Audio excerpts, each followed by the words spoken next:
여러분 안녕하세요. 역사 선생님 허재성입니다. 이번 시간에는 임진왜란의 발생과 그 임진왜란에 대응해서 조선이 어떤 대응을 했는지 공부해보는 시간을 갖도록 하겠습니다.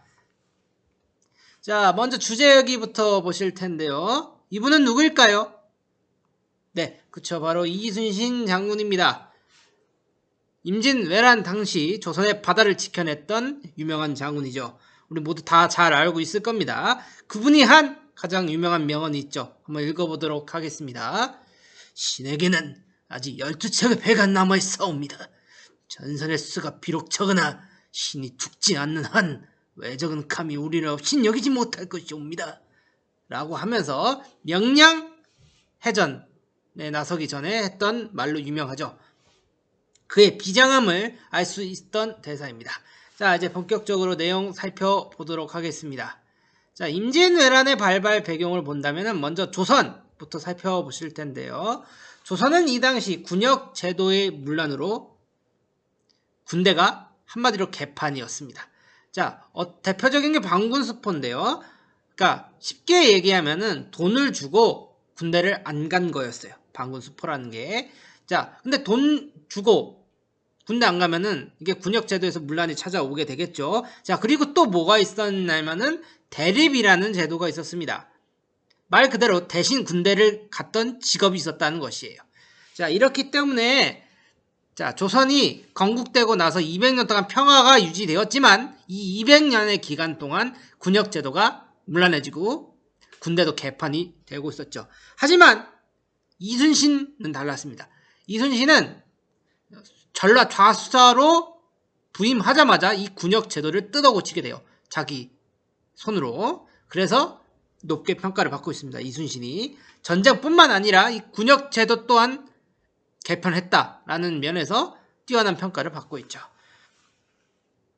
자, 이런 군역 제도의 문란은 당연히 국방력 약화로 나타나게 되죠. 자, 그렇다면 일본의 상황은 어떠했느냐? 자, 오다 노부나가가 혼노제의 변으로 인해서 죽습니다. 자, 그의 뒤를 이어 도요토미 히데요시가 일본을 장악하고 일본 정권을 장악하고 전국을 통일하게 되죠. 자, 이 도요토미 히데요시는 전국을 통일하자마자 대륙에 대한 야욕을 드러내기 시작합니다. 물론 자신이 명나라까지 다 집어삼켜 거기에서 황제를 하고 싶었던 욕망도 있었죠. 하지만 다른 의도로서는 불만 세력의 눈을 밖으로 돌리려는 의도가 있었습니다.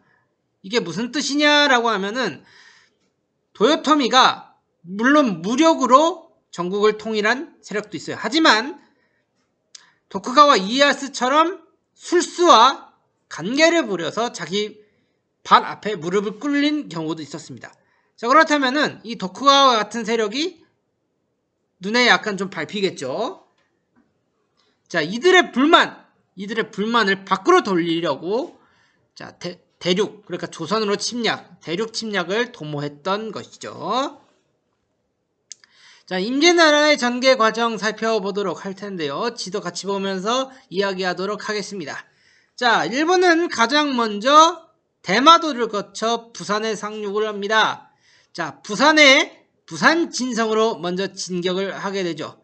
자, 이 당시 부산 진성에 참새였던 정발은 일본군을 맞서 싸우지만 결국 패배하고 모두 다 전사를 하게 됩니다. 이후 부산 진성을 함락한 일본군은 동래성으로 향하게 되는데요. 하지만 이 동래성에서도 송상현이 죽음을 각오하고 싸웠지만 결국 힘에 붙여 모두 다 전사를 하게 됩니다. 자, 부산 진성, 동래성에서 이렇게 패배한 이후 일본군은 충주 보이시나요? 우리 옆에 있는 충주 있잖아요. 충주까지 북상합니다. 물론 이 상주라는 지역에서 이일의 군대를 맡게 되지만 제대로 싸워보지도 못해요. 이일의 군대는. 자, 이일의 군대를 격파한 이후 충주까지 다다르게 되는데 거기서 이제 이 당시 조선의 최고의 명장으로 불렸던 신립과 마주하게 됩니다. 하지만 신립은 여기서 큰 오판을 하게 돼요. 왜냐? 이 당시 최고의 요충지라고 불렸던 문경세제, 조령, 중령을 사이에 두고 일본군과 싸웠다면은 절대로 그냥 진리가 없었을 거예요. 반드시 이겼을 겁니다.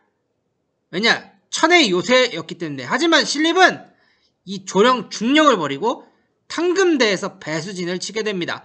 배수진이란 강을 뒤에 두고 싸우는 방법인데, 이게 이제 군사들의 사기를 끌어올리기 위해서 실시한 방법이긴 했어요. 하지만 신립은 조총이 있다는 것을 간파하지 못합니다.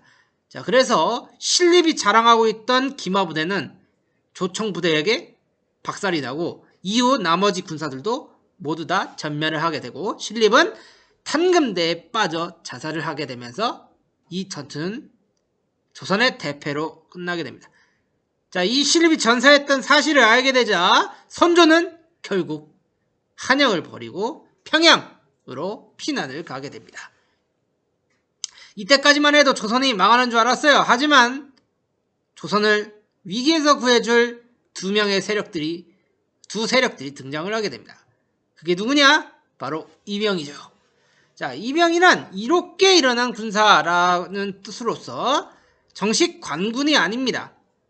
지방에 있었던 양반들, 백성들이 자신의 고을을 지키기 위해 스스로 일어났던 세력들이라고 할 수가 있겠네요. 자, 이들의 전술은 크게 게릴라 전술이라고 부르고 있습니다. 유격전인데요.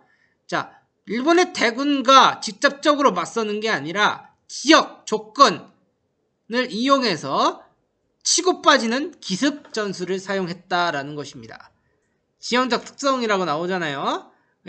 왜냐면 이병들은 대부분 거기 자신이 살고 있던 지역에서 일어난 경우가 많았기 때문에 그 지역을 누구보다 잘 알고 있었을 겁니다. 그래서 이러한 특성을 이용해서 일본군을 이긴 거죠.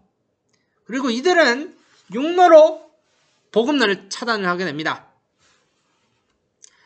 전쟁은 보급전이기 때문에 보급로가 차단당하기 시작하면 일본군도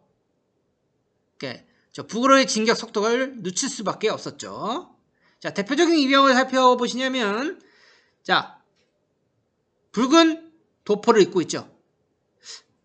모모 장군 곽재호인데 누군지 알겠어요? 네, 그렇습니다. 바로 홍위 장군 곽재호입니다. 여기서 홍위 장군이란 관직명이 아니라 백성들이 붙인 이름입니다. 자, 왜군과 맞서 싸울 때 항상 이 붉은 도포를 입고 나온다고 해서 홍위 장군이라고 불렀던 것이죠. 자, 그리고 이분은 바로 조원이라는 인물인데요. 이병장이기도 하면서 대표적인 학자예요. 그리고 북인 계열의 사람이었습니다. 자, 그리고 마지막 이 아래 스님, 사명대사 혹은 유정이라고도 합니다. 자, 이 사명대사를 통해 알 수 있는 것은 바로 스님들도 나라를 지키기 위해서 맞서 싸웠다라는 것이죠. 여기서 호국불교의 특징도 알 수가 있습니다.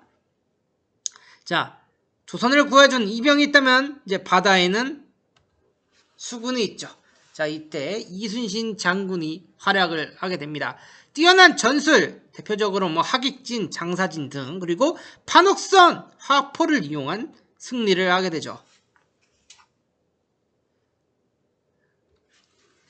여러분도 잘 알고 있겠지만 이순신 장군은 23전 23승이라고 해서 바다에서 단 한 번도 진 적이 없습니다.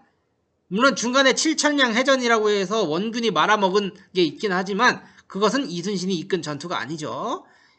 자, 이것은 좀 이따 다시 얘기를 하겠습니다. 어쨌든 뛰어난 전술과 판옥선, 그리고 또 뭐가 있죠? 여기서 이제 거북선이 처음 사용되게 됩니다. 그리고 적재적소의 화포를 사용하면서 일본군에게 연전연승을 거두게 되죠.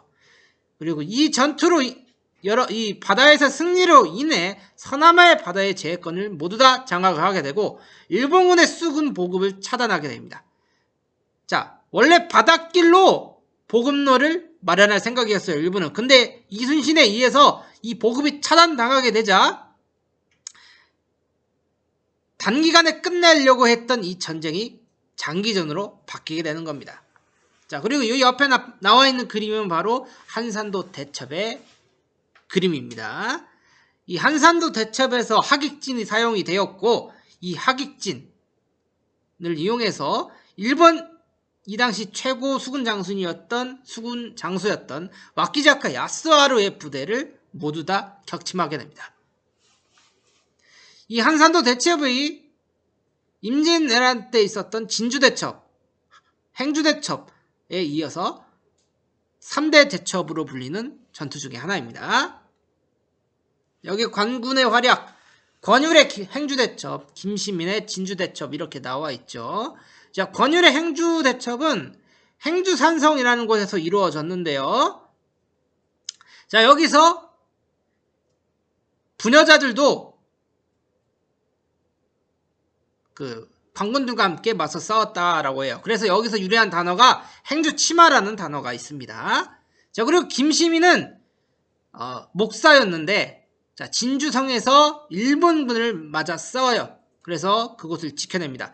이 당시 진주는 전라도로 통하는 육군의 가장 핵심적인 위치에 있었던 성이었기 때문에 이 성을 지켜낸 것은 전라도를 보호하고 더불어 이순신의 수군기지를 보호할 수 있었던 가장 중요한 전투라고 할 수가 있습니다. 자, 김시민은 이때 1차 진주성 전투에서 전사를 하게 되죠. 자, 일본이 이 진주대첩에서 패배한 게 얼마나 이가 갈렸는지 나중에 10만 대군을 몰아쳐 2차 진주성 전투를 벌이게 되는데 그때는 이 진주성이 함락되게 됩니다. 자, 이 정유재란 부분은 다음 시간에 이어서 하도록 하겠습니다.